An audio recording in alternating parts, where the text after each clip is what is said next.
Okay, Gordon, Barrier 7, the volunteers' first crisis. What sort of incidents might precipitate a crisis for volunteers?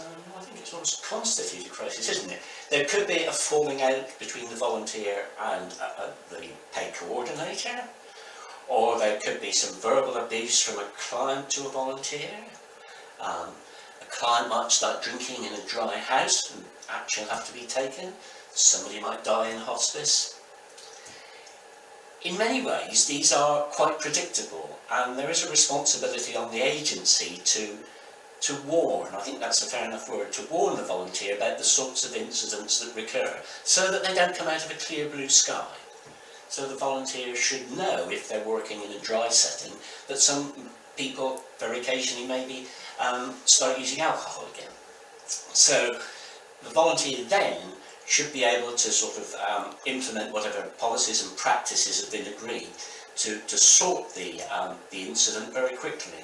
I think incident is a good word there, because some incidents become crises because they haven't been prepared for and trained for and rehearsed. So, you know, it's easy to make a crisis out of an incident, but it isn't necessarily necessary. I think the other issue is the aftermath of some of these, particularly if they come out of the blue or they're quite rare. It's sort of helping people get over whatever, the shock, the fear, stuff like that. And that can't be done immediately, I think. So a few drinks down the pub or retreat for a coffee or something like that won't necessarily do it.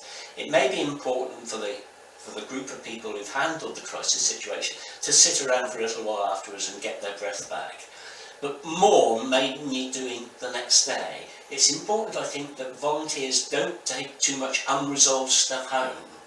If they're really distressed about it, that has to be acknowledged, and the coordinator might say, well, I think we need a meeting tomorrow afternoon to unpack this and go through it again. And it may take more than one meeting, depending on how the crisis is.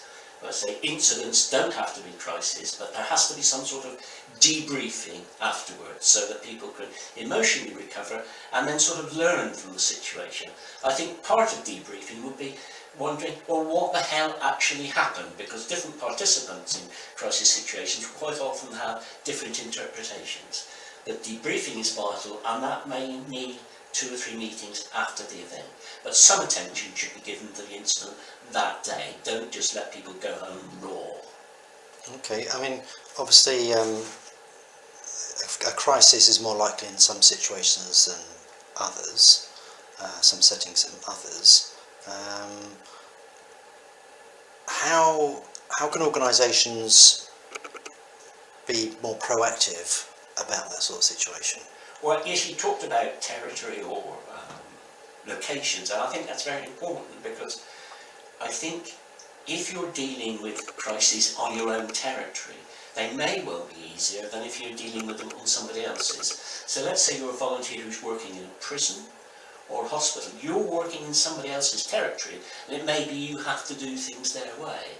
There are other people who, in a sense, don't work in any territory at all. They might be working on the streets, or they might, like Whitstable Beach pastors, be working on the beach.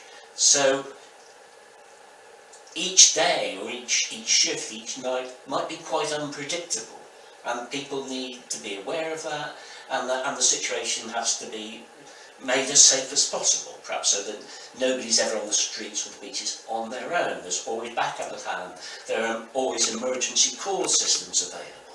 So, you know, it can pretty safely be predicted that if you're working on the streets of Canterbury at sort of 12 o'clock on a Saturday night, there might be some lively incidents that could turn nasty. Okay, and it's all about prevention. Or if possible, prevention or and risk safety. assessment. And I think get the hell out might be one basic advice for volunteers. Don't endanger yourself. Don't get into more trouble than you can handle.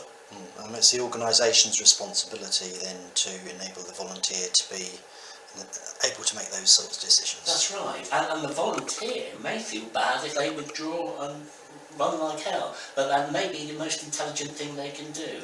So again, there may be an aftermath, and debriefing might be quite appropriate. Okay.